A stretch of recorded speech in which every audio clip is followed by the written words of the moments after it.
शास्त्रों पुराणों में बताया गया है कि मनुष्य धरती पर रहकर जो भी अच्छे या बुरे कर्म करते हैं, उन सभी कर्मों का लेखा जोखा मृत्यु के बाद होता है और उसके अनुसार सजा और पुनर्जन्म मिलता है।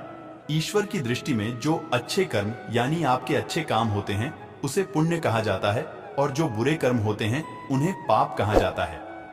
पुराणों में कई अच्छे और बुरे कर्मों के बारे में बताया गया है। गरुड़ पुराण और कठोपनिषद में तो यह भी बताया गया है कि मनुष्य को अपने पाप कर्मों के कारण मृत्यु के बाद अलग अलग तरह के पापों के लिए कौन कौन सी अलग सजाएं दी जाती हैं।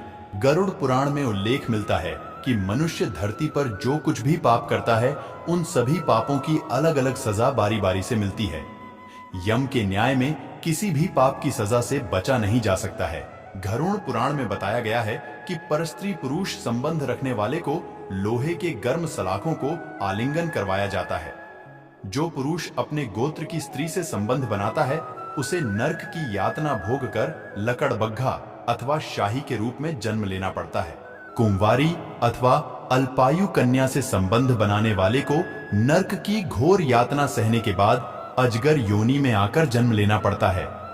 जो व्यक्ति काम भावना से पीड़ित होकर गुरु की पत्नी का मान भंग करता है, ऐसा व्यक्ति वर्षों तक नर्क की यातना सहने के बाद गिरगिट की योनि में जन्म लेता है। मित्र के साथ विश्वासघात करके उसके पत्नी से संबंध बनाने वाले को यमराज गद्धा की योनि में जन्म देते हैं। लेकिन व्यभिचार और धोखा देने से भी बड़ा एक पाप है जिसकी सजा कठोर है। महाभारत के समय एक व्यक्ति ने ऐसा पाप किया था, लेकिन आजकल बहुत से लोग ऐसे पाप करने लगे हैं। जानिए वह पाप क्या है और इसकी सजा क्या है।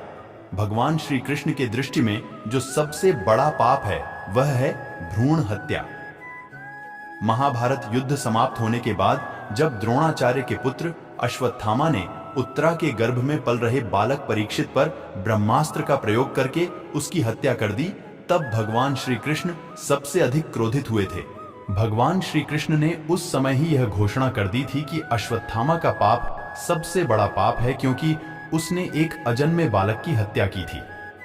भगवान श्री कृष्ण ने इस पाप की सजा स्वयं अश्वत्थामा को दी थी। भगवान श्री कृष्ण ने अश्वत्थामा के सिर पर लगा चिंतामणि रत्न छीन लिया और शाप दिया कि तुमने जन्म तो देखा है लेकिन मृत्यु को नहीं देख पाओगे, यानी जब तक सृष्टि रहेगी तुम धरती पर जीवित रहोगे और कष्ट प्राप्त करोगे। भ्रूण की हत्या करने वाले के लिए सबसे कठोर सजा निर्धारित है और ऐसे व्यक्ति को कई युगों तक इस सजा का दंड भुगतना पड़ता है।